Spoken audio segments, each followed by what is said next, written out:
তুই এখানে কেন রে? এত নাটক করলি? আবার আমার রুমে কি করস? বড় আব্বু থাকতে বলছে। তোর বড় আব্বু থাকতে বললে তোকে থাকা লাগবে। সেই বিষ খাইতে বললে বিষ খাবি নাকি? ঈশান কিছু না বলে চুপচাপ দাঁড়িয়ে থাকলো।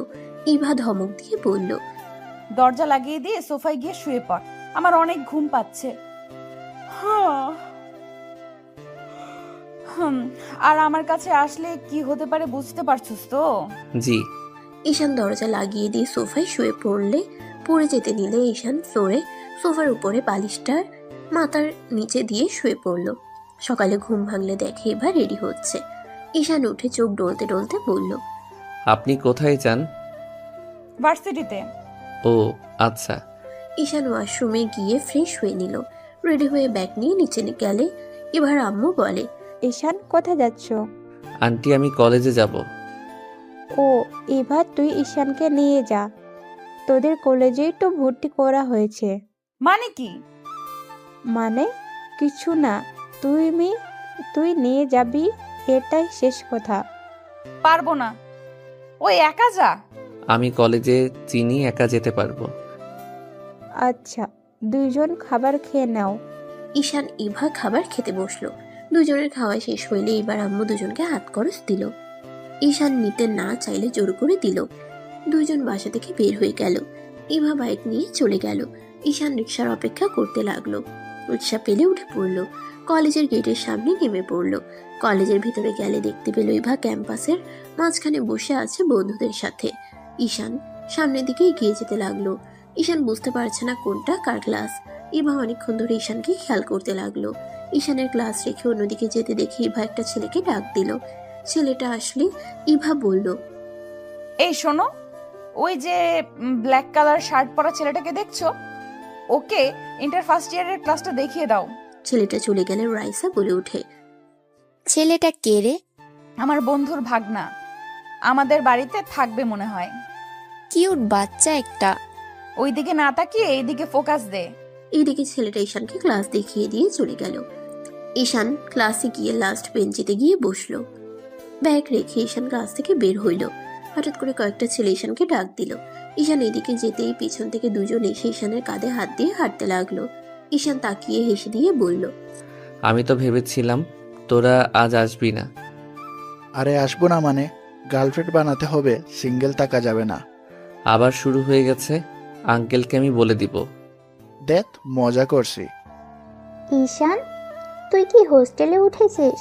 না, মামার বন্ধুর বাড়িতে থাকবো, ওইখান থেকে কলেজে আসবো। ও আচ্ছা। হুম। তিনজন এগিয়ে গেলে রনি বলে ওঠে, এই তোমরা ইন্টার ফার্স্ট ইয়ারে নাকি? জি ভাইয়া।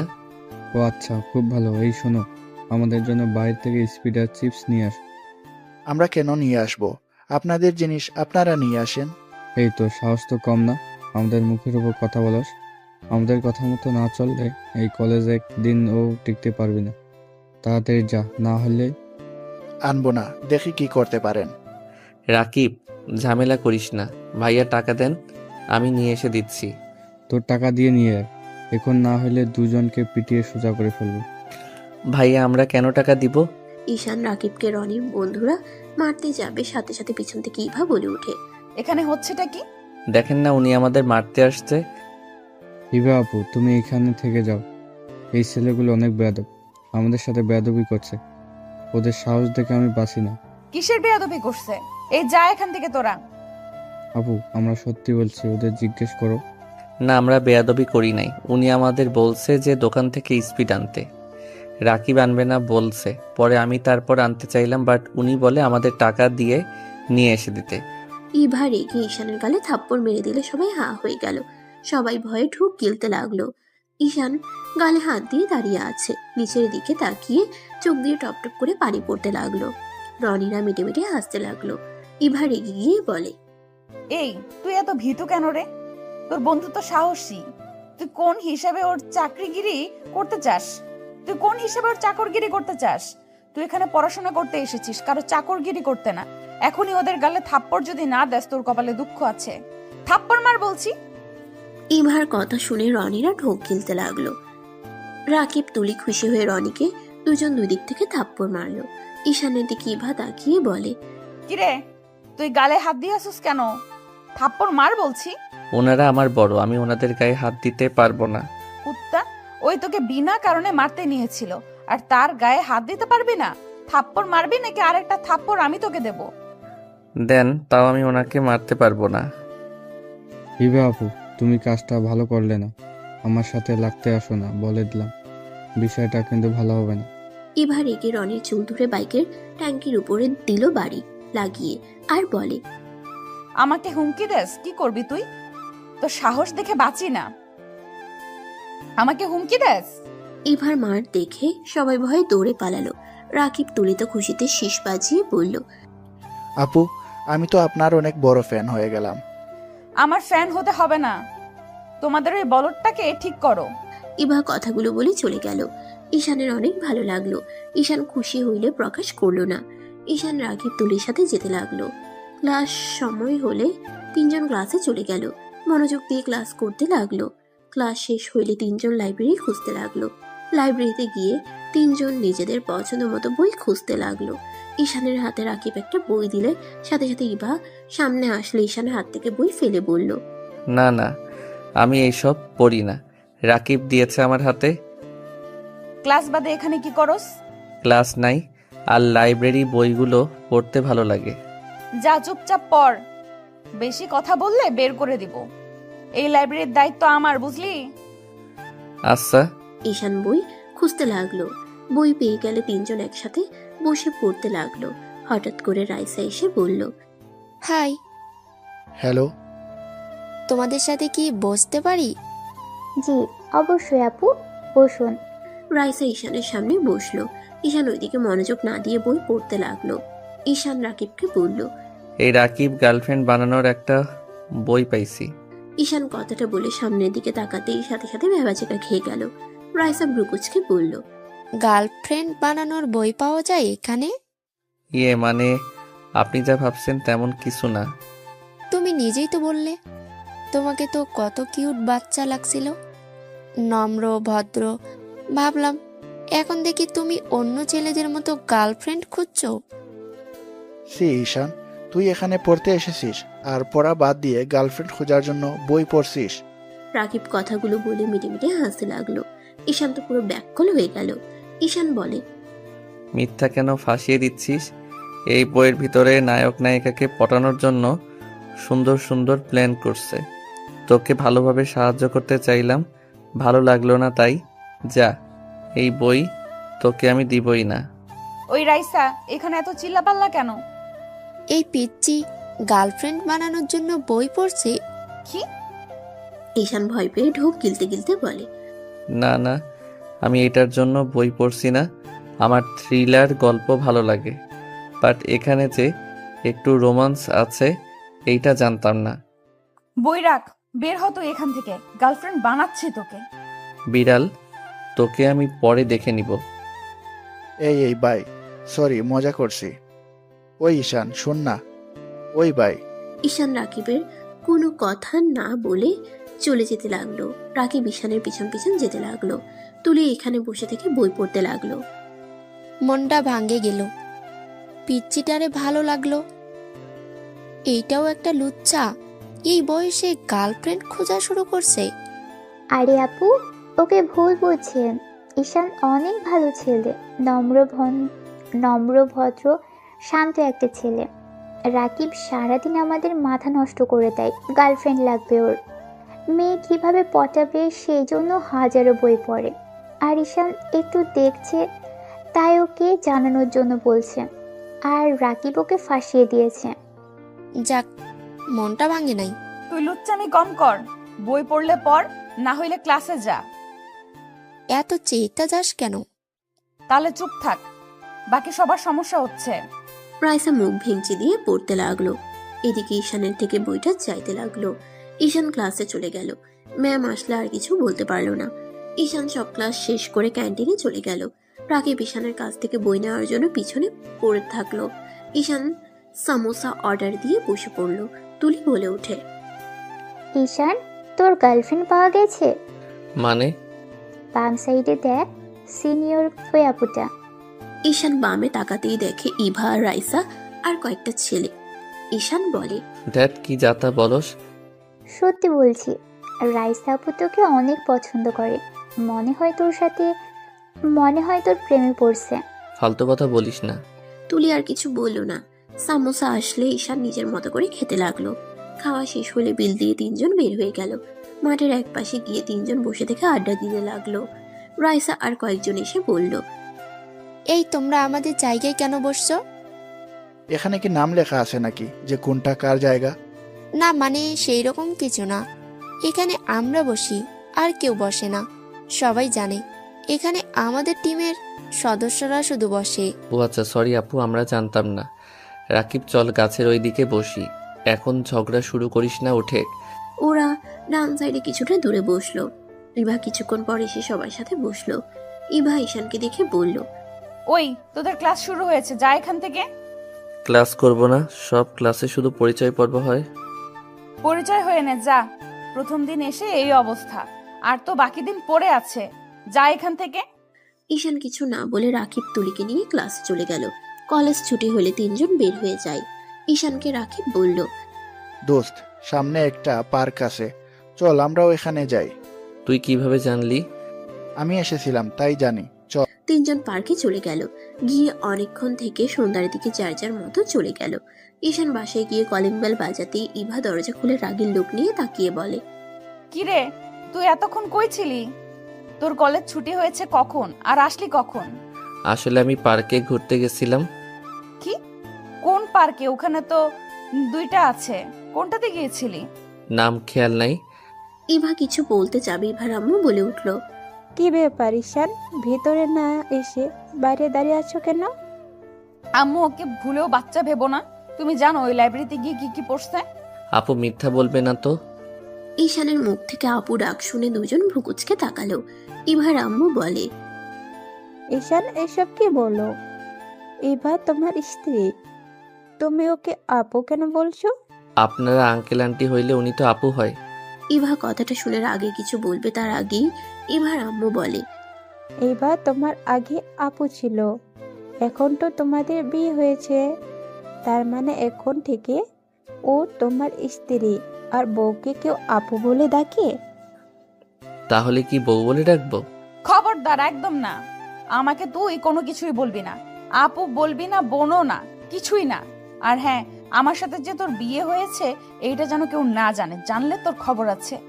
তাহলে ডাকবো কিভাবে দরকার হইলে? বউ বলে ডাকো, ওর কথাও রাখো। যাও, ফ্রেশ হয়ে নাও। ঈশান আর কিছু না বলে ইভার রুমে চলে গেল। ইভা ঈশানের চলে যাওয়ার দিকে তাকিয়ে থাকলো।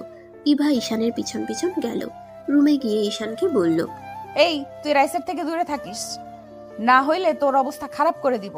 কেন? রাইসা আপু তো অনেক ভালো। ও রাইসা অনেক ভালো, তাই না? লুচ্চামি শুরু হয়ে গেছে। কি বলেন? কিসের লুচ্চামি করলাম? আমি কি একবারও আপনাকে হিরোদের মতো কিস করছি নাকি? কি বললি? না, কিছু না। কথাটা বলে ঈশান ব্যাগ থেকে শার্ট প্যান্ট বের করে ওয়াশরুমে চলে গেল। গোসল করে ওয়াশরুম থেকে বের হয়ে বারান্দায় শার্ট প্যান্ট মেলে দিয়ে আসলো। এসে দেখি ইভা নুডলস খাচ্ছে। ইভা ঈশানের দিকে আরেকটা নুডলসের বাটি এগিয়ে দিয়ে বলল, এইটা তোর। ঈশান নুডলসের বাটি হাতে নিতেই ওর বোনের কথা মনে পড়ে গেল। ঈশানকে নুডলস বাটি নিয়ে দাঁড়িয়ে থাকতে দেখে ইভা বলল, কিরে, খাওয়া বাদ দিয়ে এইভাবে দাঁড়িয়ে আছিস কেন? বোনটার কথা খুব মনে পড়ছে। আমার বোনটা নুডলস খেতে অনেক পছন্দ করে। ও, তা তোর বোন তো বিয়েতে আসলো না? বড় আব্বু বড় আম্মু আমাকে এখানে মিথ্যা বলে নিয়ে এসেছে, আপনার সাথে বিয়ে দিয়েছে। এটা তো বোন জানে না।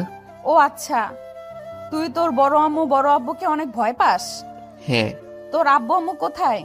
আম্মু কোথায় জানি না, আব্বু মাতাল হয়ে সারাক্ষণ এক রুমে বন্দি হয়ে পড়ে থাকে।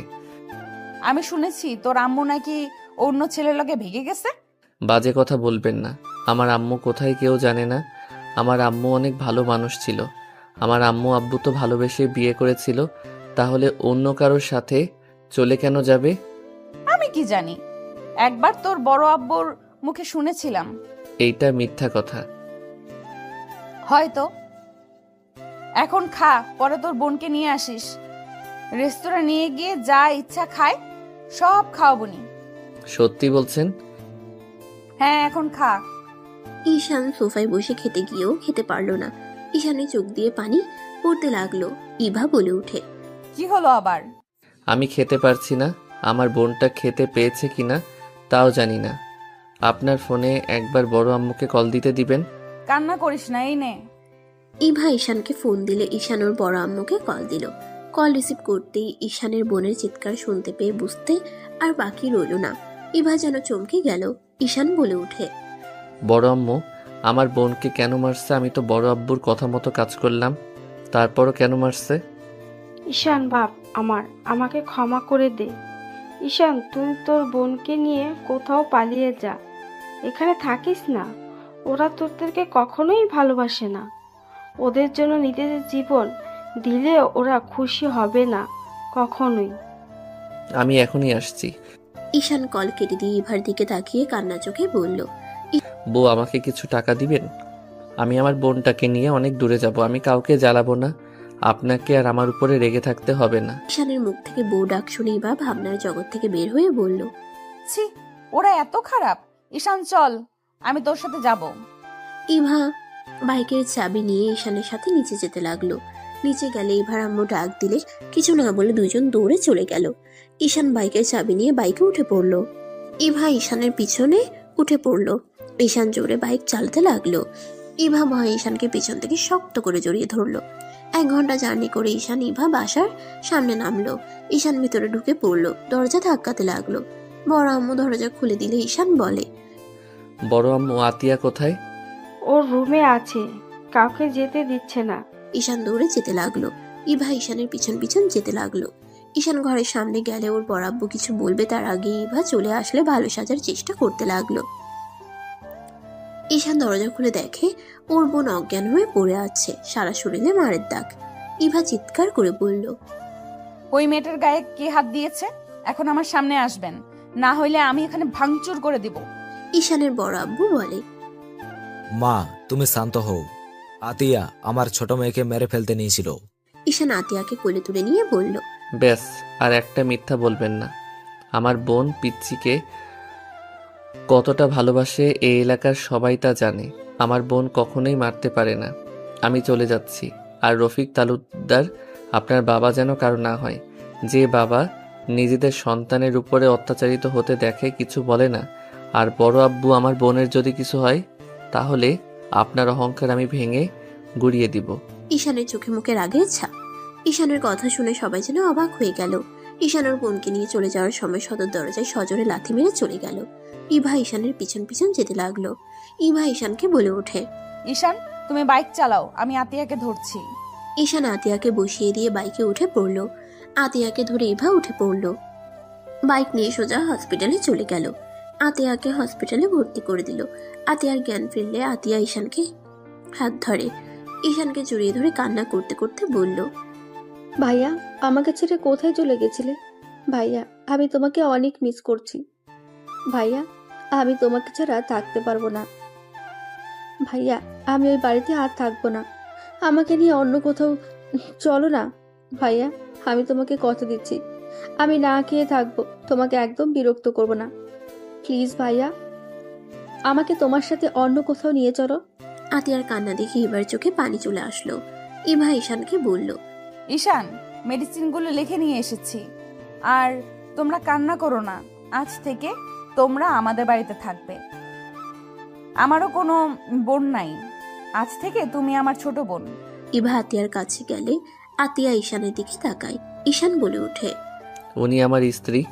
গতকাল ওনার সাথে আমার বিয়ে হয়েছে। আতিয়া খুশি হয়ে ইভাকে জড়িয়ে ধরে বলে, আপনি আমার ভাবি, আপনি কত সুন্দর, স্মার্ট। তুমি তো আমার থেকেও অনেক সুন্দর। আচ্ছা চলো, আমাদের বাসায় যাবে। না, বিয়ে হইলে তো বউরা শ্বশুর বাড়ি থাকে, জামাই ননদ কি আর ভাবিদের বাসায় থাকে নাকি? দূর ভাবি, বাদ। তুমি আমাকে আপু বলবে। আপুর বাসায় যেতে তো কোনো সমস্যা নেই, তাই না? কিন্তু আপনার আব্বু আম্মু কি আমাদের মেনে নেবে? আরে সমস্যা নেই, আমি আছি না, চলো। ঈশান ইভা আতিয়াকে ধরে নিয়ে যেতে লাগলো। 3 জন বাইকে উঠে বাসায় চলে আসলো। কলিং বেল বাজাতে ইভার আম্মু বলে, কোথায় গিয়েছিলে দুইজন? আতিয়াকে নিয়ে আসতে। কি ব্যাপার উঠিয়া? তোমার হাত পায়ে ব্যান্ডেজ কেন? আব্বুর বন্ধুর কাণ্ড। লোকটা আমাদের সামনে ভালো মানুষের রূপ দেখায়, আসলে লোকটা বদমাইশ একটা। আর আম্মু আতিয়া আজ থেকে আমাদের এখানেই থাকবে। আমার তো কোনো ভাই বোন নাই, আতিয়া আমার ছোট বোন হয়ে থাকবে। ভিতরে নিয়ে আয়। তিনজন ভিতরে গেল। আতিয়া বলে ওঠে, আন্টি, আমি সব কাজ পারি, আপনাকে আমি সব কাজে সাহায্য করব, আমাকে একটু থাকতে দেন। আতিয়ার কথা শুনে ইভার আম্মু বলে, এভাবে বলছো কেন? তুমি এখানে থাকবে, তোমাকে কোনো কাজ করতে হবে না। আর ইভা, তুই ওদেরকে এভাবে ছেড়ে দিয়ে আসলি কেন? জেলে দিয়ে আসতে পারোস নাই? আহারে, এইটুকু মেয়েকে কিভাবে মেরেছে! শুধু হাত পা ব্যান্ডেজ দেখছো, ও সারা শরীর দিয়ে লাল হয়ে গেছে মারের দাগে। ছি, মানুষ নাকি পুছু! ছি, এবার আসুক আমাদের বাড়িতে, খবর আছে। আচ্ছা, আটেহাকে রুমে নিয়ে যা। ঈশান ইভার আম্মুকে ধন্যবাদ দিয়ে চলে গেল। ইভা আতিয়াকে একটা রুমে থাকতে দিল। ঈশান ইভার রুমে বসে আছে। ইভা রুমে ঢুকতে ঈশানের কাছে এসে বলল, এইবার তুমি খুশি? আর হ্যাঁ, তুমি এইভাবে যতদিন মানুষকে ভয় পেতে থাকবে, মানুষ তত মাথায় উঠে নাচবে। মানুষকে বেশি উপরে তুলতে হয় না, যে যেমন তার সাথে তেমন করা উচিত। ঈশান ইভাকে আর কিছু বলতে না দিয়ে ইভাকে শক্ত করে জড়িয়ে ধরলো। ইভা থমকে গেল। ঈশান কান্না করতে করতে বলল, আপনি নিজের মানুষ না হয়ে আমাদের থাকতে দিলেন, আমাদের কথা ভাবছেন, আর নিজের বাবা দেখেও চুপ থাকে। আপনাকে আমি কি বলে ধন্যবাদ দিব আমার বলার ভাষা নাই। আমি আপনাকে কথা দিচ্ছি, আমাদের জন্য আপনাদের কোনো ক্ষতি হবে এমন কোনো কিছু করব না।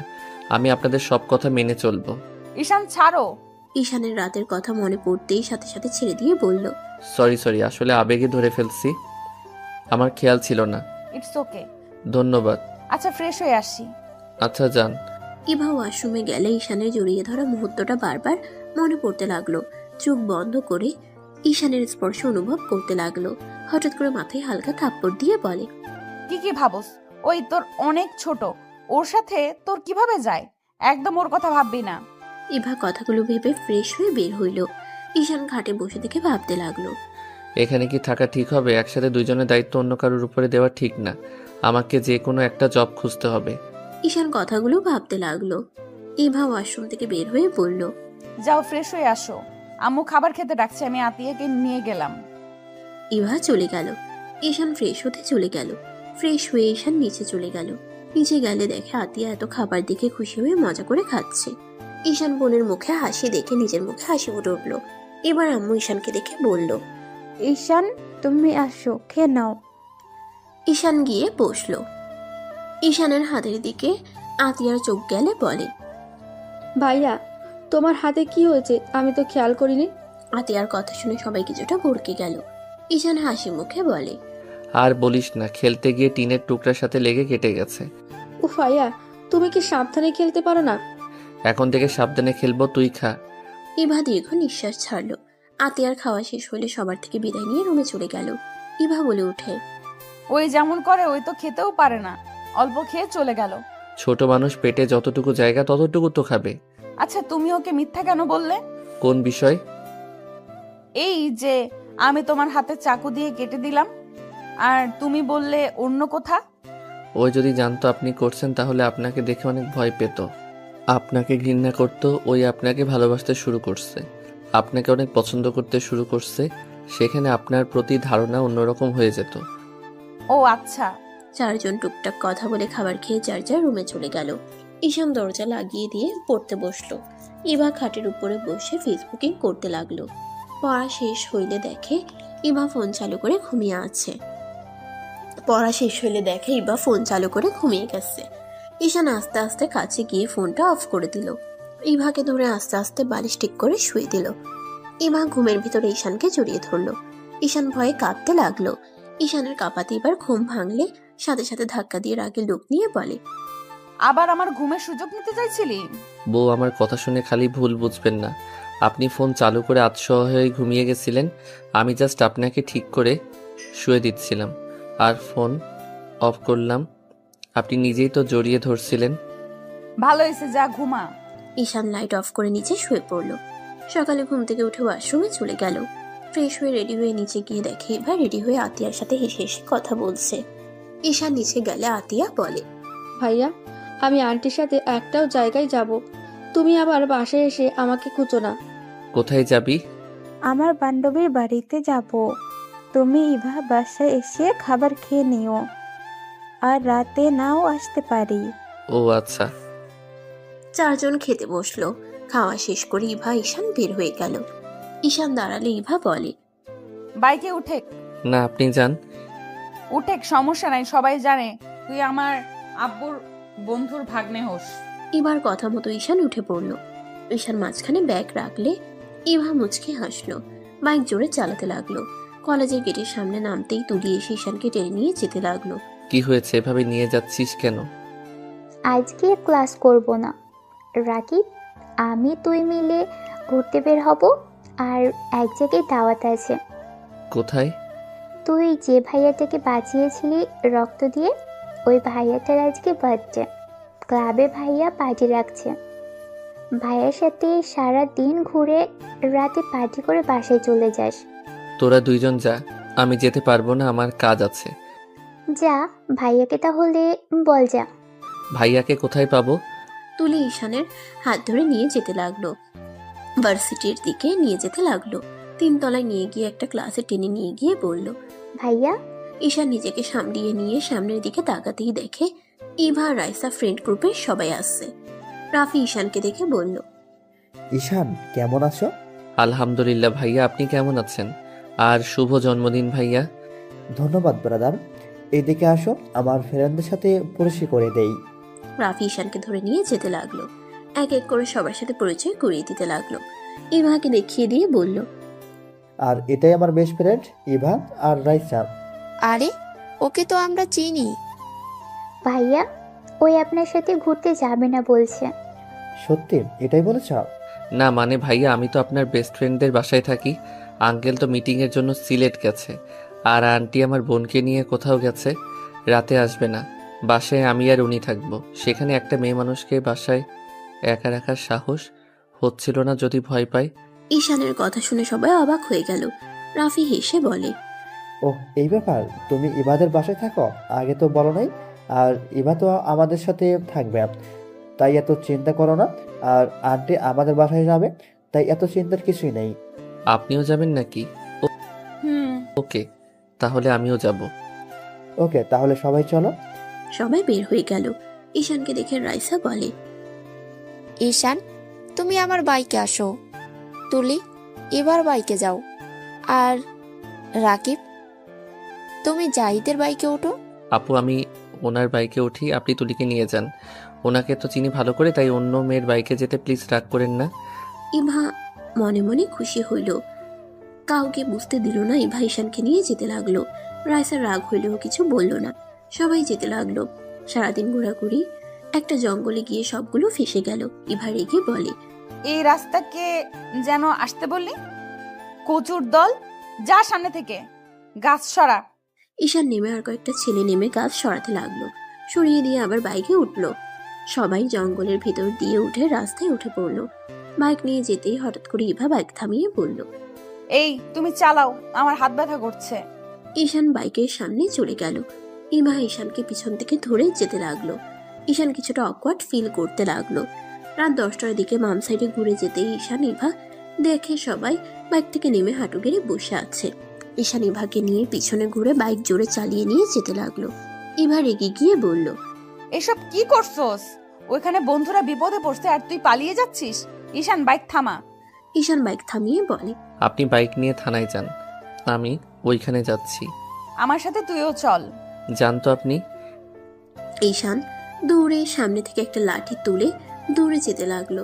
ইভা উপায় না পেয়ে থানার দিকে যেতে লাগলো। ঈশান ব্যাগ থেকে মুখোশ, হাত গ্লোভস পরে নিল, কালো জ্যাকেট পরে নিল। ঈশান সামনের দিকে যেতে লাগলো। তুলির দিকে একটা লোক হাত দিতে যাবে, সাথে সাথে ঈশান লাঠি ঢিল মারলো। সাথে সাথে লোকটার হাতে গেলে পড়ে গেল। ঈশান দৌড়ে গিয়ে এক এক করে মারতে লাগলো। সবাই যেন হতভম্ব হয়ে গেল। চোখের সামনে 2 মিনিটের ভিতরে সবাইকে মাটিতে পড়ে যেতে দেখে সবাই যেন হাঁ হয়ে গেল। কেউ কিছু বলার আগে ঈশান দৌড়ে রাস্তা থেকে নেমে পালিয়ে গেল। আবার সবকিছু খুলে ঈশান ব্যাগ নিয়ে যেতে লাগলো। এর ভিতরে ইভা পুলিশকে নিয়ে চলে আসে। ইভা ঈশানকে বাইকে উঠতে বলে ঈশান বাইকে উঠে পড়ল। পুলিশ সবাইকে ধরে নিয়ে গেল। ইভাকে সবাই বলল, আমি তো ভেবেছিলাম তোরা দুইজন পালিয়ে গেছস।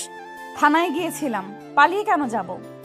এখন ভালো হয়েছে, সবাই মিলে মূর্তি বালের প্ল্যান করছে, জঙ্গল দিয়ে যাওয়ার রাস্তা বের করছে, যত সব। আমি কি জানতাম এমন হবে? ওই হোটেলটা অনেক সুন্দর, তোরা গেলে বুঝতে পারবি। তাড়াতাড়ি চল। সবাই বাইকে উঠে যেতে লাগলো। সবাই ঈশানের কথা বলতে লাগলো। ইভা প্রপোজকে তাকিয়ে বলে, তোরা কি পাগল হয়েছিস নাকি? হুট করে একটা ছেলে আসলো আর সবাইকে মেরে 2 মিনিটের ভেতরে পালিয়ে গেল, এটা কখনো সম্ভব নাকি? আরে সত্যি এমন হয়েছে, আমরা সবাই দেখেছি। এটা কখনোই সম্ভব না, চোখে ভুল দেখছেন আপনারা। এইসব কথা শুনে সবাই মিলে তর্ক করতে করতে হোটেলে চলে আসলো। সবাই হোটেলে গিয়ে আসলে অবাক হয়ে যায়। ভিতরে গিয়ে সবাই মিলে ছাদে চলে গেল। রাফি বলে ওঠে, কি কেমন? ওয়াও, আসলে অনেক সুন্দর তো। দিনের বেলা আসলে আরো ভালো হইতো। পার্টিটা এনজয় কর, এখানে দাঁড়িয়ে থাকিস না। ইভা চলে গেল। রাফি ঈশানের পাশে দাঁড়িয়ে বলে, আমি জানি ওই ছেলেটা কে ছিল। ঈশান মুচকি হেসে বলে, প্রকাশ না করা ভালো। ধন্যবাদ আবারও আমার প্রাণ বাঁচানোর জন্য। ধন্যবাদ দিয়েন না তো। আচ্ছা, সবাই এনজয় করছে, আপনিও করেন, যান।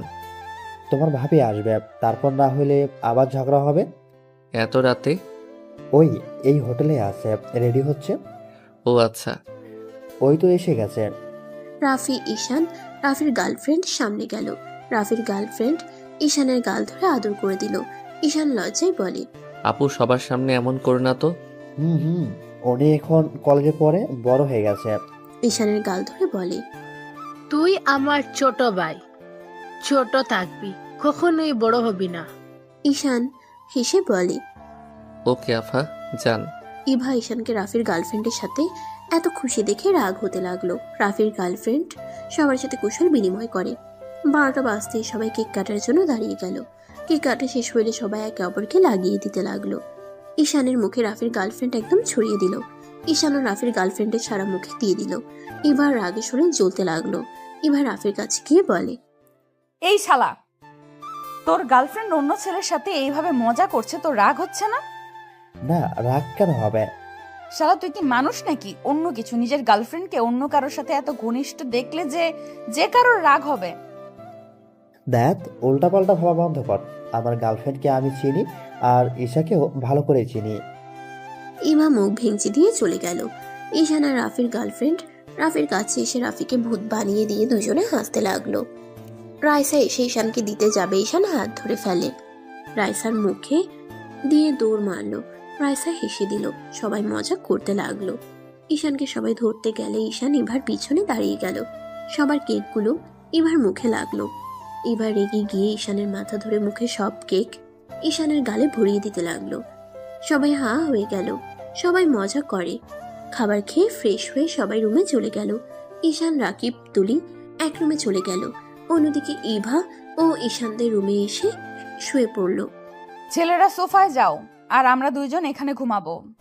দেখ, আপনারা তাকেন, আমি যাচ্ছি। কথাটা বলে দুইজন বের হয়ে গেল। ঈশান, রাকিব রাফিদের সাথে ঘুমাতে চলে গেল। সকালে ঘুম ভাঙলে সবাই নাস্তা করে বের হয়ে গেল। এখান থেকে যেতে লাগলো। রাফির ফোনে কল আসলে রাফি কল রিসিভ করে কথা বলে। ঈশান ইভাকে বলল, ঈশান, ইভা তোমাদের আমাদের বাসায় যেতে বলছে, আন্টি আমাদের বাসায় আছে। তিনজন বাইক সোজা রাফিদের বাসার দিকে যেতে লাগলো। তিনজন বাইক নিয়ে সোজা রাফিদের বাসার দিকে যেতে লাগলো। রাফিদের বাসায় যেতে যেতে 12টা বেজে গেল। রাফিদের বাসায় ঢুকতে ঈশান চারিদিকে দেখতে লাগলো। তিনজন সদর দরজা নক করলে দরজা খুলে গেল। তিনজন ভিতরে ঢুকতেই দেখতে পায় অনেকজন বসে আছে। ইভার আম্মু আতিয়া বসে আছে।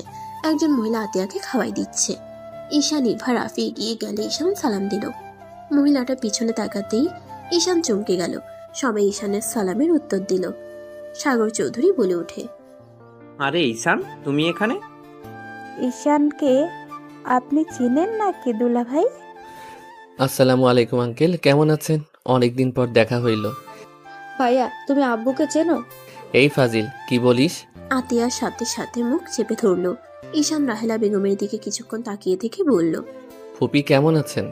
রাফির ফুপি ঈশানের কাছে এসে জড়িয়ে ধরে বলল, ভালো আছি, তুমি কেমন আছো? তোমার তো খোঁজ খবরই নাই। পড়াশোনার অনেক চাপ ছিল। এসএসসি রেজাল্ট কি? আলহামদুলিল্লাহ, আপনাদের দোয়া প্রথম হয়েছি, গোল্ডেন A+।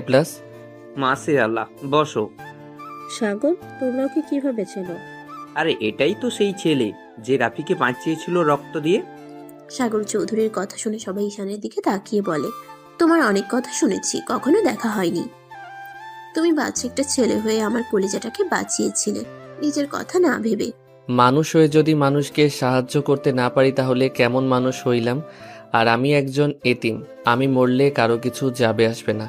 বাট রাফি ভাইয়া আপনাদের চোখের মণি, আর আমি এতগুলো মানুষের চোখের মণিকে কিভাবে মরতে দিতে পারি? ঈশানের কথা শুনে সবাই ইমপ্রেস হয়ে গেল। ইভা যেন এই ঈশানকে চিনতে পারছে না। ইভা মনে মনে ভাবতে লাগলো, অতটুকু ছেলে না, চিন্তাধারা কত সুন্দর। ঈশান, ইভা, বসো। ঈশান বলে ওঠে, আন্টি বাসায় কখন যাবেন? বাসায় যেতে পারবে না, এখানেই থাকতে হবে।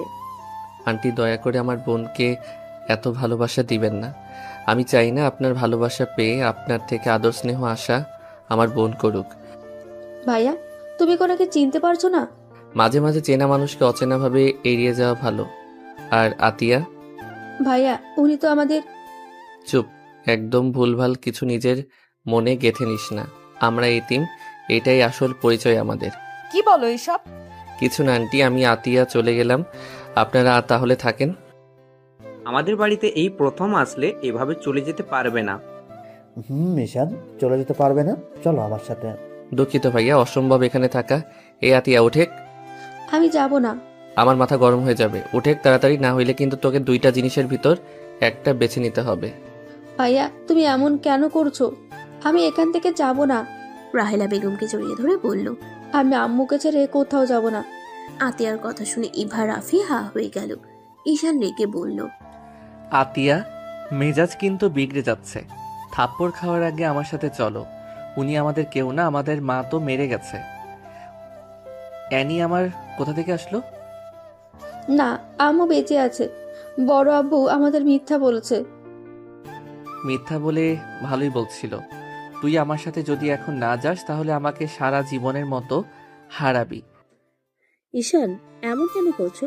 দেখো ঈশান, আমি জানি আমার উপর রাগ হওয়া স্বাভাবিক, বাট তুমি আমার পুরো কথা শুনলে বুঝতে পারবে। আমার কিছু শোনার নাই, বোঝার তো দূরের কথা। আপনাকে আমি সম্মান করতাম, বাট এখন আপনাকে আমি ঘৃণা করি। বউ, আপনি ঠিক বলছিলেন, আজ তার প্রমাণ আমি পেলাম। ঈশান, আমি জানতাম না রাহেলা আন্টি তোমার আম্মু। আন্টি অনেক ভালো মানুষ। এত কিছু শুনে লাভ নাই। আতিয়া, তাহলে তুই আসবি না? ওকে, ভালো থাক তুই তোর আম্মুকে নিয়ে, আমাকে আর কোনোদিন পাবি না। ঈশান কথাটা বলে চলে যেতে লাগলো। রাফি আটকাতে গেলে ঈশান বলে, ভাইয়া ছাড়েন। যেতে পারবে না, তুমি তো আমার ছোট ভাই হও, এখন থেকে যেতে পারবে না। ভাইয়া প্লিজ ছাড়েন, আমার মাথাটা গরম হয়ে যাচ্ছে। কেন মাথা গরম হচ্ছে? তোমার একবার ছোট আম্মুর কথা শোনা উচিত, উনি কি বলে সেটাই শোনো। শোনার কোনো দরকার নাই, ছোট থেকে অত্যাচারিত হয়ে এত বড় হইলাম। প্রতিনিয়ত ছোট বোনকে কষ্ট পেতে দেখতে দেখতে যখন বাড়ি ছেড়ে আসলাম তখন ওনার সাহায্য আমার লাগবে নাকি? একবার যখন বের হয়ে এসেছি তখন আমার বোনকে নিয়ে ভালো থাকতেই পড়ব। আর এমন মা উনি আজ পর্যন্ত কোনো দিন আমাদের খোঁজ খবর নেয় নাই, আমরা বেঁচে আছি কিনা মরে গেছি। জেলে থাকা মানুষ কিভাবে তার সন্তানদের খোঁজ খবর নিবে বলতে পারো?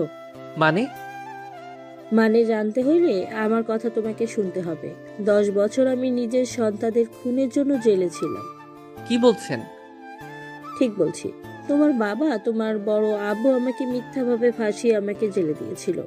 তোমাদের গুম করে প্রমাণ করে দেয় আমি তোমাদের খুন করেছি, আর সাগরের সাথে পালিয়ে যাওয়ার জন্য এমন করছি। হ্যাঁ, তোমার আম্মু ঠিক বলছে। 7 বছর আগে তোমার আম্মু জেল থেকে বের করি। আমি এইসব কিছু জানতাম না। 7 বছর পর যখন আমি দেশে আসি তখন আমি ইভার আম্মুর থেকে সব শুনে পরে প্ল্যান করে ওকে জেল থেকে বের করে দেশের বাইরে নিয়ে চলে গিয়েছিলাম। আব্বু আর আপনি তো ভালোবেসে বিয়ে করছিলেন, তাহলে আব্বু আপনার সাথে এমন কেন করলো? আমি তোমার কাজের লোকের মেয়ে ছিলাম, ভালোবেসে বিয়ে করলেও তোমার আব্বু আমাকে সত্যি করে ভালোবাসতো না। তোমার দাদা যখন আমার নামে সবকিছু লিখে দেয় তখনই সবার আসল রূপ দেখা যায়। আমার থেকে সবকিছু লিখে নেওয়ার জন্য আমার উপরে অত্যাচার করতো, কিন্তু আমি তোমাদের ভবিষ্যতের কথা ভেবে দিতে রাজি ছিলাম না, কারণ ওরা দুই ভাই ছিল নেশাখোর, টাকা উড়ানোর ওদের কাজ। আমার সাথে যখন পেরে ওঠে না, তখন আমার সামনে তোমাদের দুইজনকে ছাদ থেকে ফেলে দেয় বস্তাতে ভরে। আমি যেন এক চিৎকার দিয়ে অজ্ঞান হয়ে যাই। তারপর কি হয় আমি জানি না। জ্ঞান ফেরার কিছুক্ষণ পর পুলিশ এসে আমাকে ধরে নিয়ে যায়। রাহেলা বেগমের কথা শুনে ঈশানের মাথায় কিছু আসছে না। ঈশান বলে, আমাদের যদি মেরে ফেলে তাহলে আমরা এখানে কি করছি? এটাই আমিও নিজেও জানি না।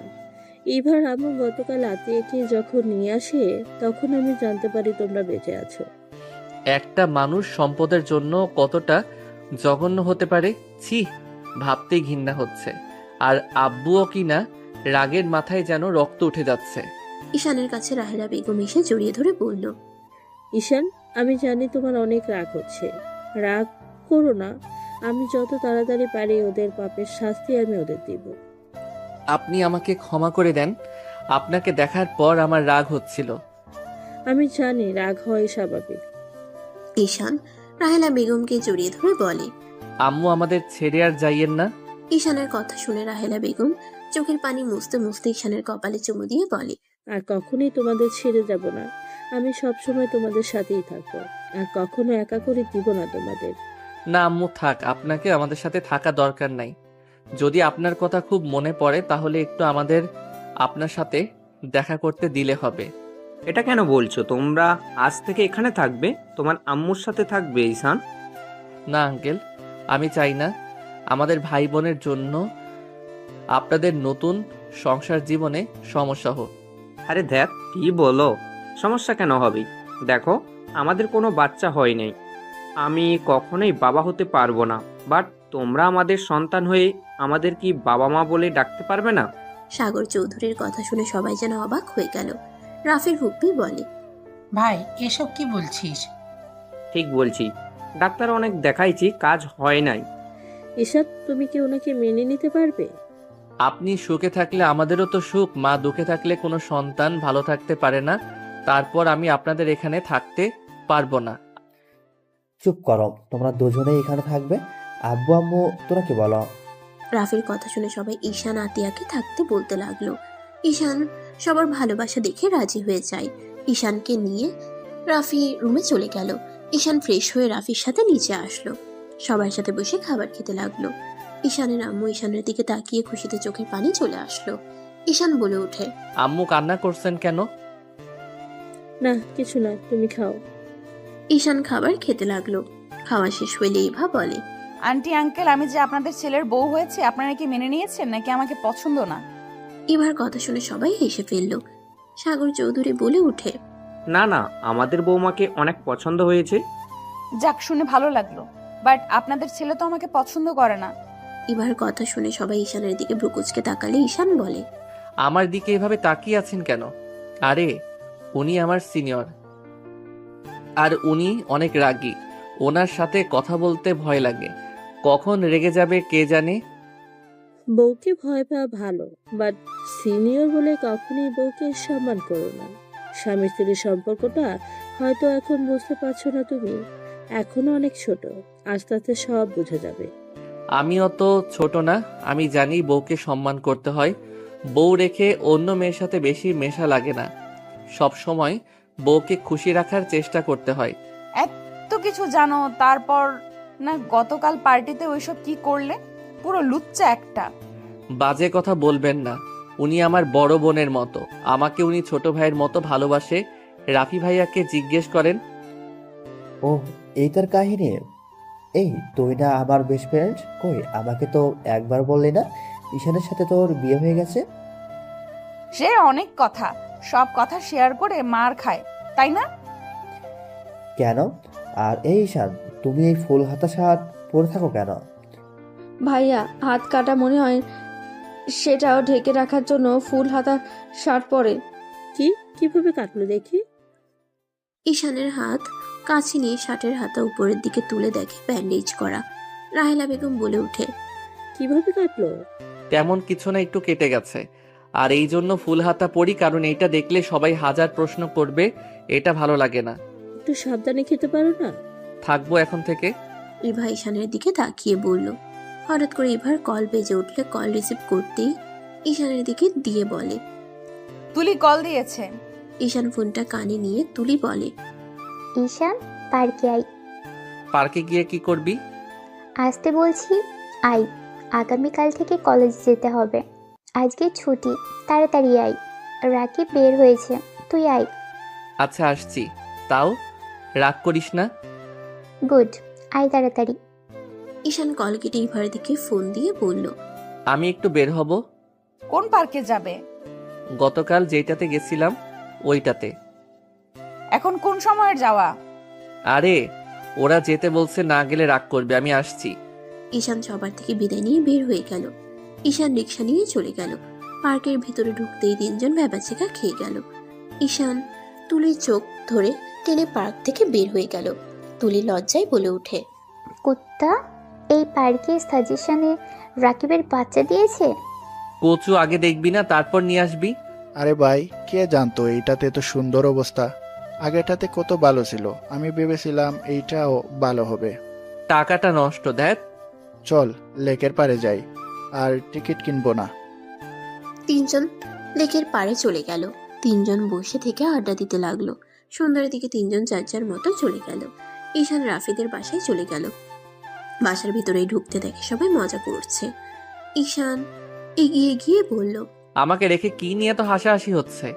তোমার বউ আমার 12টা বাজিয়ে দিয়েছে, সবাইকে তোমার আপুর ব্যাপারে বলে দিয়েছে। এখন সবাই ছবি দেখার জন্য উঠে পড়ে লেগেছে। এইটা তো ভালো, আঙ্কেল আন্টি আপু অনেক ভালো। ভাইয়াকে বিয়ে করিয়ে দেন। আমি ইন্টারে উঠে বিয়ে করলাম, আর ভাইয়া তো আমার থেকে বড় আছে। এভাবে রিলেশন কন্টিনিউ করার থেকে বিয়ে করা ভালো। ঠিক বলছো, কিন্তু এই ফাজিল তো ছবি দেখাচ্ছে না। ছবি দেখা লাগবে না আঙ্কেল, সরি মানে আব্বু, আপনি ফুপি তো ওনাকে চেনেন। ঈশানের মুখে আব্বু আম্মু ডাক শুনে রাহেলা বেগম সাগর চৌধুরীর মুখে হাসি ফুটে উঠল। সাগর চৌধুরী রাফির ফুপ্পি বলে, তাই কি সেই? রাফি ভাইয়া যে বাসায় ভাড়া থাকতো, ওই বাসায় যে তৃতীয় তালায় যে রূপা নামে একটা মেয়ে থাকতো, ওইটাই সেই। কথা শুনে সবাই হা হয়ে গেল। রাফির দিকে তাকাতেই রাফি লজ্জায় মাথা নিচু করে ফেলল। আচ্ছা বাবা, ওটা ফ্রেন্ড ছিল তাই না? না মানে, আরে ফাজিলের ফাজিল, আমাদের কিভাবে বোকা বানাইলো। ভাই ভাবি, আপনাদের বৌমাকে আমরা চিনি। লতিফ খানের একমাত্র নাতনি, মেয়েটা নম্র ভদ্র। ওনারা তো আমাদের থেকে বড় লোক, ওনারা কি রাফির সাথে বিয়ে দিতে রাজি হবে? ধুর আম্মু, কি যে বলো না। আন্টি তো রাজি, আর আঙ্কেলকে আমি পটিয়ে ফেলবো, এইটা নিয়ে প্যারা নাই। আর আপু যা বলে ওনার ফ্যামিলি তাই মেনে নেয়। তাহলে আর কি, বিয়ের প্রস্তাব নিয়ে যাব কি বড় ভাইয়া? সবাই কথা বলতে লাগলো। রাফি লজ্জায় চলে গেল। 9টার দিকে সবাই খাবার খেতে বসলো। খাবার খেয়ে ঈশান, ইভার আম্মু, ইভা সবার থেকে বিদায় নিয়ে চলে গেল। ঈশান বাইক চালাতে লাগলো।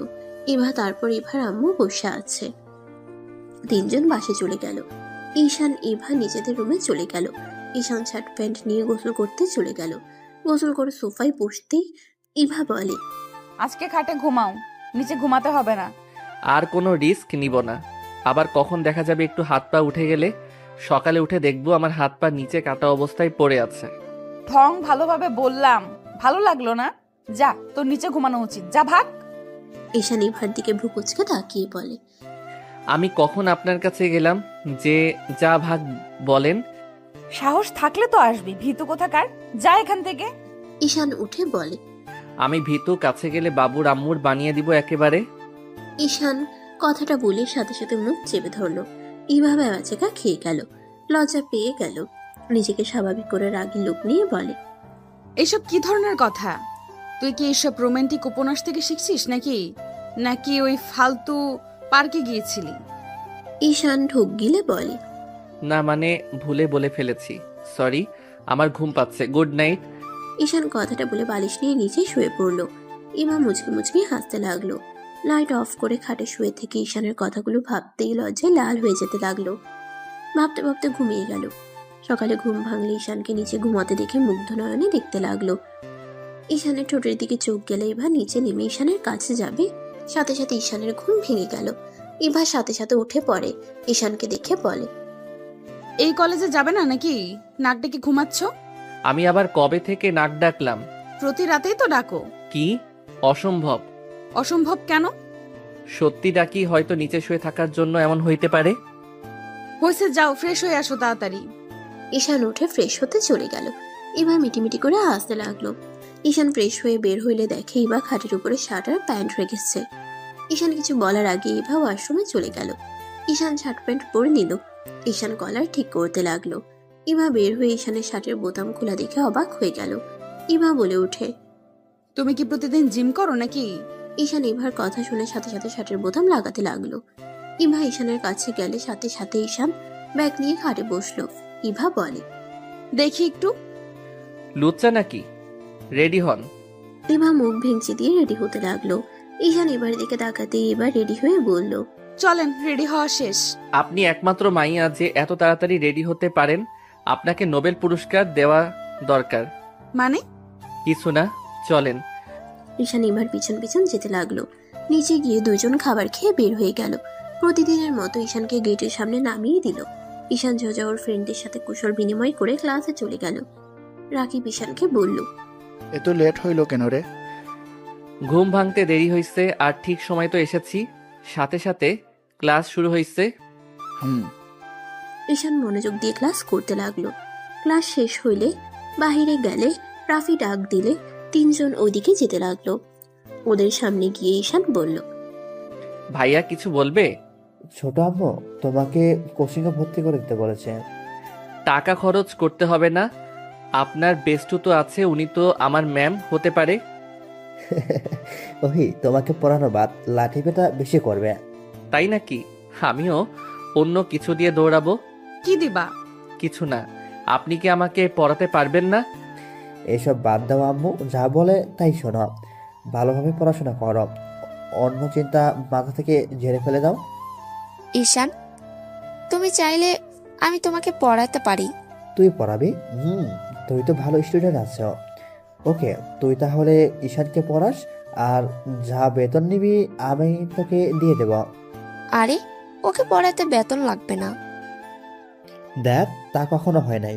এই শোন, ঈশানের সাথে আরো কিছু স্টুডেন্ট পড়া, তাহলে তোর আর তোর আব্বু থেকে হাত খরচ নিতে হবে না। আমার ভালো সুযোগ থাকলেও আমি টিউশনি করতাম। ঈশানকে আমি পারাবো, অন্য কারোর পড়ানোর দরকার নাই। রাইসা সরল আর অনেকটা নরম মনের মানুষ। এই ফাজিল কি একটা কিছু বুঝলে রাইসা গলে যাবে। পড়া তো হবেই না, উল্টো পড়াচোর হবে। আমি কঠোর হব, এত মাথা ঘামাস না। রাইসা পড়াক, তুই আমার ভাইকে মেরে হাড্ডি ভেঙে দিবি। এই, তুই কার কাছে পড়বি বল? দেখ, আমি কারো কাছে পড়বো না। রাকিব, রাকিব চল এখান থেকে, এখানে থাকলে ঝামেলা হবে। ঈশান কথাটা বলে রাকিব তুলিকে নিয়ে দৌড় দিল। তিনজন সোজা ক্লাসে চলে গেল। ক্লাস করতে লাগলো।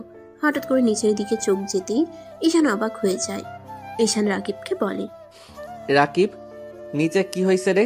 ওদিকে এত মানুষ কেন দৌড়ে যাচ্ছে? কি জানে, ক্লাস শেষ হোক না, চল দেখে আসি কি হয়েছে। ঈশান রাকিব তুলি ম্যামকে কিছু না বলে পিছনের দরজা দিয়ে বের হয়ে আসলো। দৌড়ে ওদের সাথে যেতে লাগলো। ঈশান একজনকে হেসে বলল, ভাইয়া, ওইদিকে দৌড়ে যাচ্ছেন কেন? হঠাৎ করে রাফির কণ্ঠে ডাক শুনে ঈশান চমকে গেল। তিনজন দৌড়ে যেতে লাগলো। পুরনো ক্লাসের ওইদিকে সবাইকে ভিড় ঠেলে তিনজন সামনের দিকে তাকাতেই থমকে গেল। দেখে রনির অনেকগুলো গুন্ডা দিয়ে রাফির ফ্রেন্ডদের মারছে। ওইদিকে তাকাতে ঈশানের মাথায় যেন রক্ত উঠে গেল। ঈশান চিৎকার করে বলল, রনি আমার ওনার দিকে, যদি তুই আর একটু এগিয়ে যাস না, রনি নিজের ভালো চাইলে এখন থেকে সবাইকে নিয়ে যা। ঈশানের কথা শুনে সবাই হাসতে লাগলো। রনি হেসে বলে, কি করবি রে তুই আমার? ওই ওই রাকিব আর তুলিকেও ধর, ভাইয়া ওরা আমাদের সাথে বেয়াদবি করছে। রনির লোক তুলির দিকে হাত বাড়াতেই ঈশান হাত ধরে একটা মোচড় দিয়ে ভেঙে মাটিতে ফেলে এক শট দিয়ে অজ্ঞান করে দিল। সবাই চমকে উঠল। ঈশান বলে, দেখি তোদের কত বড় বুকের পাটা হয়েছে যে আমার স্ত্রী আমার ভাই বোনদের গায়ে হাত তুলোস। ঈশানের কথা শুনে সবাই অবাক হয়ে গেল। ঈশান এক এক করে সবাইকে চোখে নিমিশেই মেরে অজ্ঞান করে দিতে লাগলো। রাফি শুধু হাসতে লাগলো।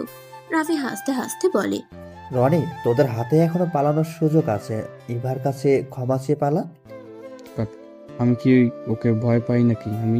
আমি ভাইয়া, তুমি বসে আছো কেন? মারো ওকে। রনির ভাই ঈশানের দিকে ঘুরে তাকাতেই রনির ভাই কাঁপতে লাগলো। দূরে এসে রনিকে থাপ্পড় মারতে মারতে বলে, স্যার, ওকে ক্ষমা করে দেন।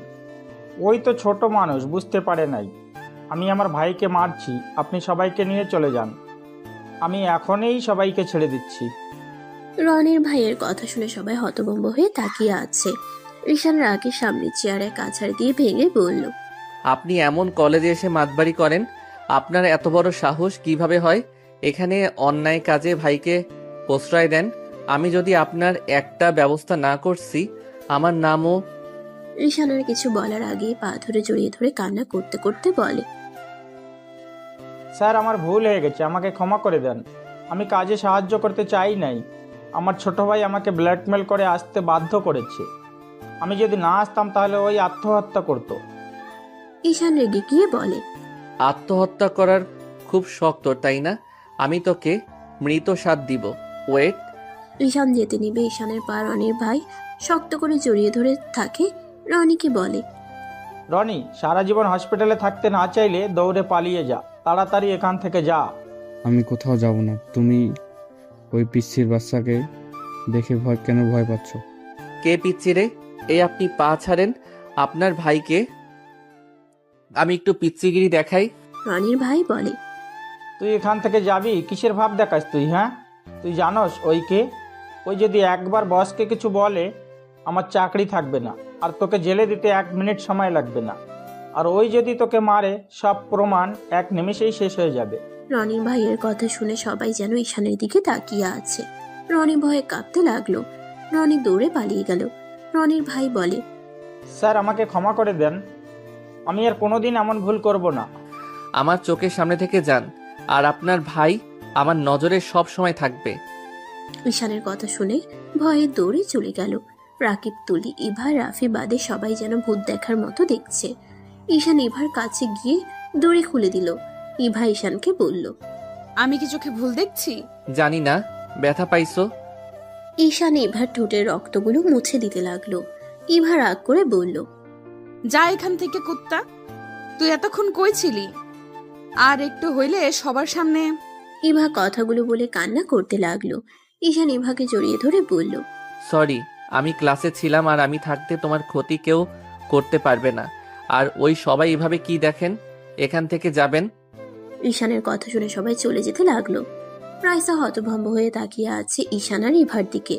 রাফি আর সবাই কাশি দিয়ে বলল, আমি তোর বড় ভাই, রোমান্স পরে কর।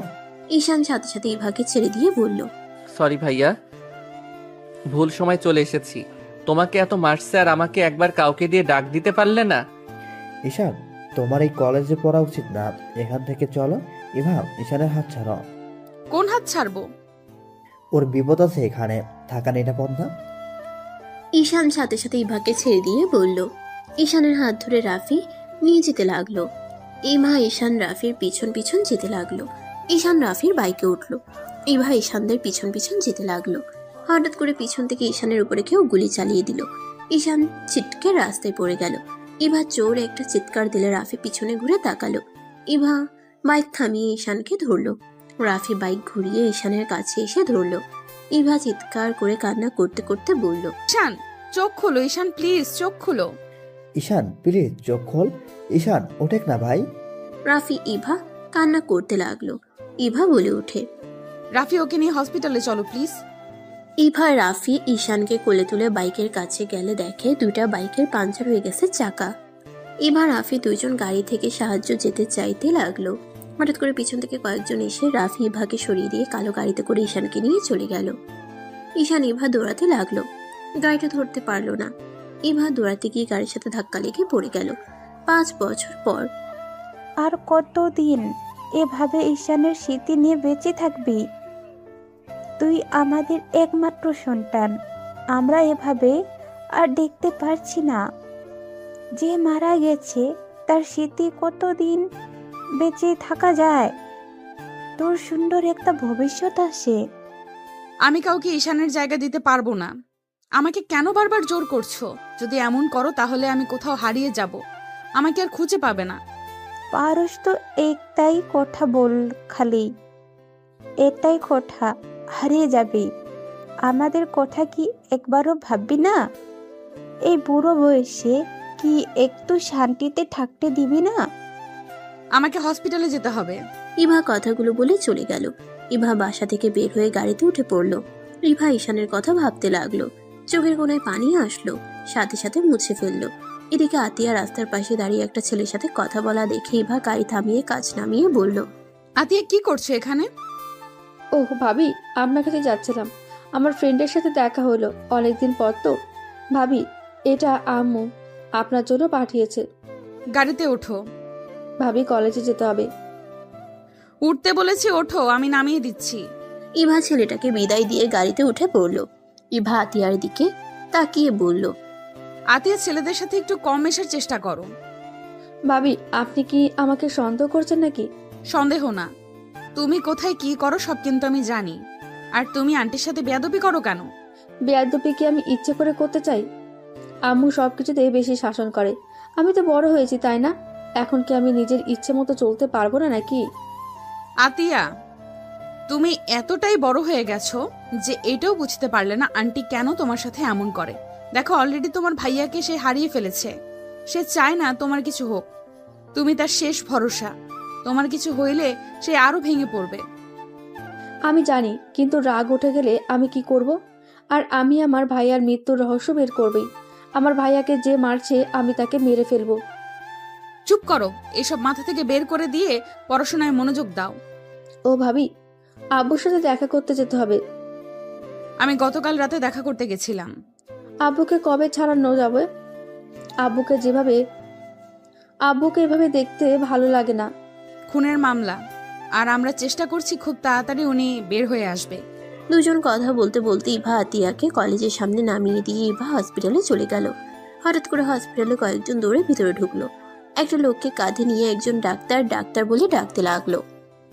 ইভা দৌড়ে বাহিরে আসলে দেখতে পায় একজন মানুষের অবস্থা খুব খারাপ। ইভা নার্সকে ইশারা করলে নিয়ে গেল। ইভা চলে গেল। ইভা লোকটাকে চিকিৎসা দিতে লাগলো। বাহিরে তিনজন লোক বসে আছে। ইভা বাহিরে আসতেই একজন ইভার সামনে এসে বলল, ম্যাম, আমার ভাইয়ার কি অবস্থা? ইভা সামনের লোকটাকে দেখে চমকে গেল। ইভা লোকটাকে শক্ত করে জড়িয়ে ধরে সারা মুখে চুমু দিতে লাগলো। সবাই হতভম্ব হয়ে গেল। ঈশান, তুমি বেঁচে আছো? কি করছেনটা কি? ঈশান ধাক্কা দিয়ে সরিয়ে দিল। ঈশান বলে, এইসব লুচ্চা টাইপের ডক্টরকে রাখছে রে। এই আমার ভাইয়ার কি অবস্থা সেইটা বলেন। ঈশান, আমাকে তুমি চিনতে পারছো না নাকি? ঈশান, আমি তোমার স্ত্রী ইভা। এই কার কাছে নিয়ে আসলাম? এই ডক্টর তো পাগল। এই কেউ পাবনা পাঠাতো, মেজাজ গরম হয়ে যাচ্ছে। ইভাকে ধাক্কা দিয়ে সরিয়ে দিয়ে ঈশান ভিতরে ঢুকে দেখে ওর ভাই ঠিক আছে। ঈশান বসে কানে কানে বলে, তোকে আমি এত সহজে মরতে দিব না। লোকটা বলতে লাগলো, আমাকে ছেড়ে দেন, আমি কিছু জানি না। তাহলে তোর ফ্যামিলির ব্যাপারে আমিও কিছু জানি না? ঈশান কথাটা বলে ফোন করতে যাবে, সাথে সাথে লোকটা ঠিকানা বলে দিলে ঈশান গুলি করে দিল। ইভার সাথে সবাই তাজ্জব হয়ে গেল। ইভা দৌড়ে এসে বলল, এসব কি করলে? পাগল হয়ে গেছো? এই পাবনা পাঠিয়ে দাও এই পাগলকে। ঈশান ইভাকে সরিয়ে দিয়ে বের হয়ে গেল। ইভা দৌড়ে ঈশানের পিছন পিছন যেতে লাগলো। ঈশানের লোকজন ইভাকে আটকিয়ে রাখলো। ঈশানের লোক ইভাকে অজ্ঞান করে ওইখানে ফেলে চলে গেল। ঈশান ইভার দিকে তাকিয়ে থেকে অন্যদিকে তাকিয়ে থাকলো। ঈশান সোজা নিজের মিশনে চলে গেল। একজন বলে ওঠে, স্যার, আপনার সাথে আমার কথা ছিল। কি কথা? লোকটা বলে, সবার সামনে বলতে পারবো না। তাহলে পরে বলো। ঈশান সব ইনফরমেশন পাঠিয়ে দিয়ে নিজে চলে গেল।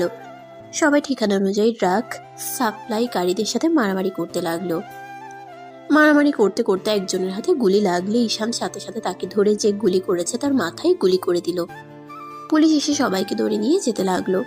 ঈশান লোকটাকে গাড়িতে তুলে গুলি বের করে ঈশান বেঁধে দিল। ঈশান হোটেলে চলে গেল। হোটেলে গেলে ঈশানের পেছনে লোকটা রুমে ঢুকে দরজা লাগিয়ে দিলে ঈশান খাটের উপরে শুয়ে থেকে বলল, কি বলতে চাইলে বলো। লোকটা কাছে এসে বলে, স্যার ওই ডক্টর কিন্তু সত্যি আপনার স্ত্রী। কি বলো, মাথা খারাপ হয়ে গেছে? লোকটা ঈশানকে বলে। সত্যি বলছি স্যার, উনি আপনার স্ত্রী। আপনি তো সব ভুলে গেছেন। কলেজে আপনি ওনাকে বাঁচাতে গিয়ে সব কিছু ফাঁস হয়ে গেছিল, আর ওনার সামনে থেকে আপনাকে আমরা তুলে নিয়ে এসেছিলাম। এই দেখেন ছবিগুলো। ঈশান মুচকি হেসে বলে। দেখতে হবে না, তুমি যাও। লোকটা আর কিছু বলতে পারলো না, ঈশানের কথা মতো চলে গেল। ঈশান ঘাটে শুয়ে ফোনটা বের করে, বোতামের ভেতরে ক্যামেরাটা বের করে ল্যাপটপ থেকে এবার ফুটেজটুকু বারবার দেখতে লাগলো। ঈশানের ফোনে কল আসলে ঈশান কল রিসিভ করলো। ঈশানের বস বলল, গুড জব, তোমার কাজ তো শেষ হয়ে গেল, এখন তোমার ফ্যামিলির সাথে দেখা করার পালা। এখনো করব না, আমার মিশন শেষ হয় নাই। ঈশান বসের কথা বলা শেষ করে ওয়াশরুমে চলে গেল। ঈশান হোটেল থেকে বের হইলে ঈশানের পিছন পিছন বডিগার্ড যেতে লাগলো। ঈশানের রাগ হতে লাগলো। ঈশান গাড়ি থামিয়ে বলল, সমস্যা কি? সবাই চলে যান, যদি পিছনে দেখি গুলি মেরে দিব বলে দিলাম। ঈশানের কথা শুনে চলে গেল। ঈশান ওর হাতে এক পাশে চাকু নিয়ে কেটে ফেললো। ঈশান ওর হাতের এক পাশে চাকু দিয়ে কেটে ফেললো। তারপর হসপিটালে চলে গেল। ইভাকে খুঁজতে লাগলো। ইভার সাথে ঈশান রাহেলা বেগমকে দেখে লুকিয়ে পড়লো। ইভা রাহেলা বেগমকে বলছে, আন্টি বিশ্বাস করেন, ওইটা ঈশান ছিল, প্লিজ আমার কথা বিশ্বাস করেন। ইভা, পাগলামি করো না। তুমি ভালো করে জানো ঈশান মারা গেছে, ওর লাশ আমরা কবর দিয়েছি। তারপর কিভাবে বলতে পারো ও বেঁচে আছে? আন্টি ওই লাশটা এমন ভাবে পুড়ে গেছিল দেখে বোঝাই যাচ্ছিল না ওইটা ঈশানের লাশ নাকি অন্য কারোর। ওর শার্ট প্যান্ট টুকরো দেখে তো বোঝা যাচ্ছিল। দেখো, তুমি ভুল দেখছো। এমন পাগলামি করো না। আর তোমার আম্মু তোমার বিয়ে ঠিক করেছে, আগামীকাল তারা আসবে। অসম্ভব, আমি বিয়ে করব না, আমি বাড়ি থেকে পালিয়ে যাব। ঈশান ওদের দুজনের কথা শুনতে লাগলো। ঈশান সুযোগ বুঝে ওইখান থেকে পালিয়ে গেল। এদিকে ইভাকে রাহেলা বেগম নিয়ে চলে গেল। ইভা যেতে না চাইলে রাহেলা বেগম জোর করে নিয়ে গেল। ইভা কান্না করতে লাগলো। রাহেলা বেগম ইভাকে বুঝাতে লাগলো। ইভা বলতে লাগলো, আন্টি আমি আপনার ছেলেকে অনেক ভালোবাসি, আমি ওকে ছাড়া কাউকে বিয়ে করতে পারবো না। তুমি কেন বুঝছো না আন্টি? তুমি সবাইকে বলে দাও যে তোমার ছেলের বউ কে, কারোর সাথে বিয়ে দেবে না। ইভা, পাগলামি করিস না মা। দেখ মা, সারা জীবন একা থাকা কোনোভাবেই কোনো মেয়ের পক্ষে সম্ভব না। তোর পাশে একজন অবশ্যই দরকার যে সারা জীবন তোর পাশে থাকবে। আর তোর আব্বু আম্মু তো বয়স হয়ে যাচ্ছে, ওনারা তোর টেনশনে শান্তিতে মরতেও পারবে না। তাদের আর কতদিন কষ্ট দিবি বল? আর আমার ছেলেটা যদি বেঁচে থাকতো তাহলে তো কেউ তোরে জোর করতো না, তাই না? আন্টি ওই বেঁচে আছে, আমি নিজের চোখে ওকে দেখেছি, কিন্তু ওই আমার সামনে একজনকে মেরে ফেললো। ঈশান এমন কাজ করতেই পারে না, ওর ব্যাপারে সবাই জানে। ওই সরম আর ভদ্র একটাই ছেলে, শান্ত ছেলে, কিভাবে এমন একটা কাজ করতে পারে? ওই যদি ওইরকম হইতো তাহলে ওর বড় আব্বুর কাছে এত অত্যাচারিত হতো বল? আন্টি তুমি জানো না, ঈশান সবার সামনে যেমন দেখাতো আসলে ওই তেমন ছিল না। সেদিন আসল ঘটনা তোমাকে বলি নাই, তুমি আমার কথাটা পুরো শোনো। ইভা কলেজের সবকিছু খুলে বলে। রাহেলা বেগম অবাক হয়ে বলে, কি বলছিস এসব? হ্যাঁ ঠিক বলছি, ঈশান নাকি এমন ক্ষমতাও আছে যেখানে নাকি ওই কাউকে খুন করলে তার প্রমাণ পাওয়া যায় না। রনির ভাই পর্যন্ত ঈশানের পা ধরে কান্নাকাটি করেছিল, রনির জীবন ভিক্ষা পর্যন্ত চাইছিল। রাফি নিশ্চয়ই কোনো কিছু জানে। আমার ছেলেটা কেন রাজনৈতিক দলের সাথে জড়িত গেছিল না তো? আমি তা জানি না, রাকিব তুলিও কোনো কিছু বলতে পারে না। ওরা সেদিন প্রথম ঈশানের এই রূপ দেখেছে, তারপর তো ঈশানকে হারিয়ে ফেললাম। একবারের জন্য বলতেও পারলাম না আমি ওকে কতটা ভালোবাসি। কথাটা বলে ইভা কান্না করতে লাগলো। রাহেলা বেগম ইভাকে সান্ত্বনা দিতে লাগলো। এদিকে ঈশান হোটেলে গিয়ে বসের সাথে কথা বলতে লাগলো। কথা বলা শেষ করে ঈশান ভাবতে লাগলো কি করবে। ভাবতে ভাবতে রাত হয়ে গেল। রাত 9টা বাজতে ঈশানের ফোনে কল আসলে ঈশান কলটা রিসিভ করে বলল, ঈশান, ব্যাপারটা অন্যদিকে চলে যাচ্ছে। আজকে বিয়ে, তুমি যেভাবে হোক চলে আসো। কি বলছো ভাইয়া, বিয়ে মানে আজকে? আঙ্কেল আন্টি জোর করে দিচ্ছে। ইভা অনেক কান্না করতেছে। বর কি এসেছে নাকি না? এখনো আসে নাই, রওনা দিয়েছে। আচ্ছা বাই। ঈশান কল কেটে দিয়ে কি করবে ভেবে না পেয়ে হঠাৎ মাথায় আইডিয়া আসলো। ঈশান কয়েকজনকে কল দিয়ে মোড়ের সামনে পাঠিয়ে দিল। অপেক্ষা করতে ঈশানের ফোনে কল আসলে ঈশান বাইক নিয়ে চলে গেল। বরের গাড়ি থেকে বরকে নামিয়ে ঈশান সাইডে নিয়ে গিয়ে বলল, এই বিয়ে আপনি করতে পারবেন না। যাকে বিয়ে করছেন সেই আমার স্ত্রী। আমি একটা ঝামেলার কারণে তাদের সামনে যেতে পারছি না। লোকটাকে বোঝানোর পর লোকটা সাহায্য করতে রাজি হয়ে গেল। ঈশান বরের গাড়িতে উঠে চলে গেল। ঈশান মুখে রুমাল দিয়ে চলে গেল। ঈশানকে দেখে সবাই কানাঘুষা করতে লাগলো। ইভাকে নিয়ে আসতে শুরু করলো। ইভার দিকে চোখ লেগে বোঝা যাচ্ছে ইভা যেন পাথরের মূর্তি হয়ে গেছে। রাহেলা বেগম ইভাকে ঈশানের পাশে বসিয়ে দিল। আতিয়া ঈশানের দিকে তাকিয়ে বলল, আচ্ছা দুলাভাই, আপনাকে না কেমন যেন আমার ভাইয়ের মতো লাগতেছে। আচ্ছা, আপনার মুখ ঢেকে রাখছেন কেন? এই যুগে কে মুখ এভাবে রুমাল দিয়ে ঢাকে? ঈশান তো ঢোক গিলতে লাগলো। বরের বাবা মা বলে, তোমার দুলাভাই একটু বেশি লাজুক তো, তাই লজ্জা পাচ্ছে। হ্যাঁ, ছেলে মানুষও লজ্জা পায়। আতিয়া ঈশানের দিকে ভালোভাবে তাকাতে লাগলো। আতিয়া বারবার ঈশানের দিকে তাকালে ঈশান নিজের মুখ ভালো করে ঢাকতে লাগলো। রূপা বলে ওঠে, আরে দুলাভাই, এত লজ্জা পাইয়েন না, দেখি মুখটা। আরে ছাড়ো, ওনার লজ্জা লাগছে। হুদাই কেন ঝামেলা করছো? কাজী সাহেব, বিয়েটা তাহলে পড়িয়ে দেন। ইভা রাফির দিকে তাকিয়ে আছে। রাফি এবার চোখের পানিগুলো দেখে চোখ সরিয়ে নিল। কাজী বিয়ে পড়াতে লাগলো। ঈশান ভয়েস চেঞ্জ করে কবুল বলতে লাগলো। ইভাকে বলতে বললে ইভা কোনো কথা বলে না। ইভার আম্মু কাছে এসে কানে কিছু বলে। ইভা কবুল বলতে বাধ্য হইল। বিয়ে পড়ানো শেষ হয়ে গেলে ইভা দৌড়ে চলে গেল। ঈশান মুখে রুমাল সরিয়ে দিলে সবাই যেন থমকে গেল। রাহেলা বেগম আতিয়া দৌড়ে এসে ঈশানকে জড়িয়ে ধরে কান্নায় ভেঙে পড়ল। রাহেলা বেগম বলে ওঠে, ঈশান, তুই বেঁচে আছোস? ঈশান, এতদিন কোথায় ছিলি? ঈশান, 5 বছর একটা বারোকে আমাদের কথা মনে পড়ে নাই? আম্মু শান্ত হন প্লিজ। আতিয়া পাগলি, কান্না বন্ধ করবি? তোর কান্না দেখে মনে হচ্ছে আমি মারা গেছি নাকি? কুত্তা বিড়াল, তুমি অনেক খারাপ। তুমি জানো না আমি তোমাকে ছাড়া থাকতে পারি না? কুত্তা, তুমি এতদিন কোথায় ছিলে? কুল বোন আমার, আর মারিস না তো। আমাকে কথা বলার সুযোগ তো দে। ঈশান এবার আম্মু আব্বুর দিকে তাকিয়ে বলে, সরি আঙ্কেল আন্টি, আমার জন্য আপনার মেয়েকে অনেক কষ্ট পেতে হইল। তুমি এমন কেন করলে? তুমি বেঁচে থাকা সত্ত্বেও তুমি কেন এমন করলে? তুমি জানো আমরা আমাদের মেয়েকে কতটা পেশা দিয়েছি, কতটা কষ্ট দিয়েছি। এই বিয়েটা ব্ল্যাকমেল করে দিতে হচ্ছে। এবার ঠিক বলেছিল, আমরা ওর কথা বিশ্বাস করি নাই। এবার আম্মু কান্না করতে লাগলো। ঈশান এবার হবু বর আসলে ঈশান ওদেরকে ধন্যবাদ দিয়ে দিল।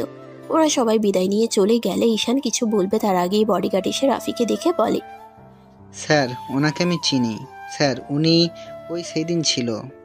আপনি প্লিজ সবাইকে নিয়ে চলে যান। আমি কল দিলে আমাকে নিয়ে যাইয়েন। লোকটা ঈশানের কথা শুনে চলে গেল। ঈশান সবার দিকে তাকিয়ে কান ধরে বলল, সরি সরি সরি, প্লিজ সবাই ক্ষমা করে দেন। আমার পুরো কথাটা একটু ধৈর্য ধরেন। কি বলবে বলো? সেই দিন আমার উপরে RS গ্রুপের মালিক হামলা করেছিল, কারণ আমি তাদের অবৈধ সবকিছু ধরিয়ে দিয়েছিলাম। আমি গোয়েন্দা বিভাগের মানুষদের সাহায্য করতাম ক্লাস 8 থেকে।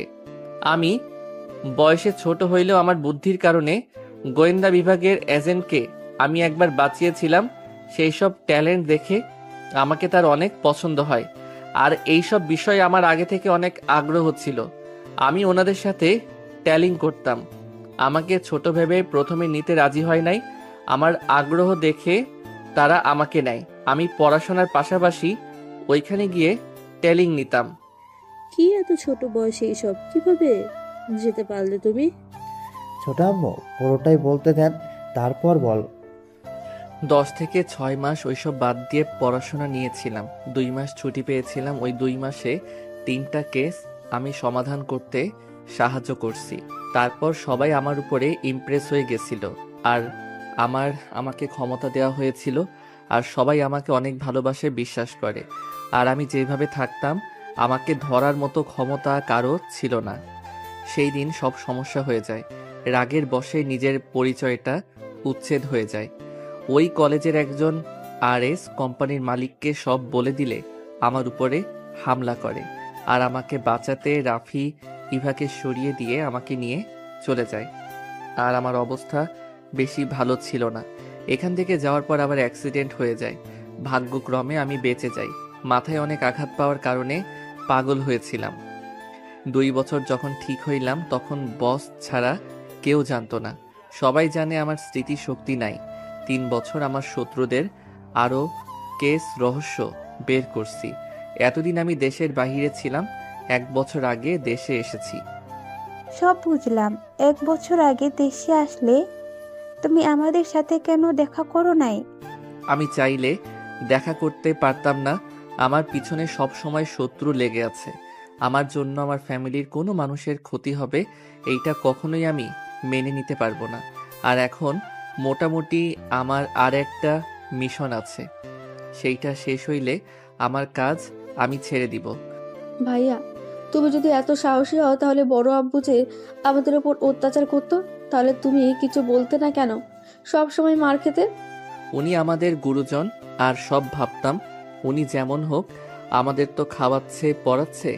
আর তোকে নিয়ে ভাব কোথায় যাব আমি একা হইলে কবে ওইখান থেকে বের হয়ে আসতাম। তোকে নিয়ে বিপদে আরো পড়তে চাই নাই, তাই আমি সব সহ্য করে গেছি। তোর নিরাপত্তার কারণে আমি সব মেনে নিয়েছি। আব্বু থেকে বড় আব্বু অনেক ভালো আছে। আব্বু অনেক ভালো ভাইয়া। আব্বু তোমার খুনের কারণ বড় আব্বুকে ভেবে বড় আব্বুকে খুন করে জেলে গেছে। আর আব্বু আমাদের অনেক ভালোবাসে। সেদিন ছাদ থেকে আব্বু আমাদের বাঁচিয়েছিল, আমাদের জায়গায় অন্য বস্তা রেখেছিল। সেই আমাদের অনেক ভালোবাসতো, বাট কখনোই প্রকাশ করতো না। আতিয়ার কথা শুনে ঈশান হতভম্ব হয়ে গেল। কি বলছিস এইসব?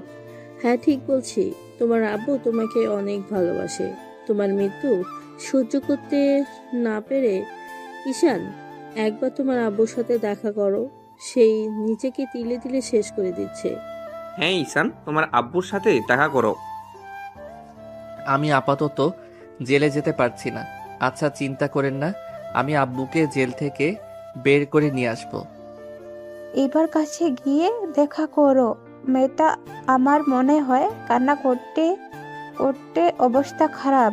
আচ্ছা কান্না করতে থাক, আজকে যত ইচ্ছে কান্না করুক। এরপর থেকে কখনোই চোখে পানি আসতে দিব না। আমাকে এখন যেতে হবে। আম্মু দোয়া করেন আমি যেন সুস্থভাবে ফিরতে পারি। তুমি কোথাও যাবে না, কোনো মিশন যাওয়া লাগবে না।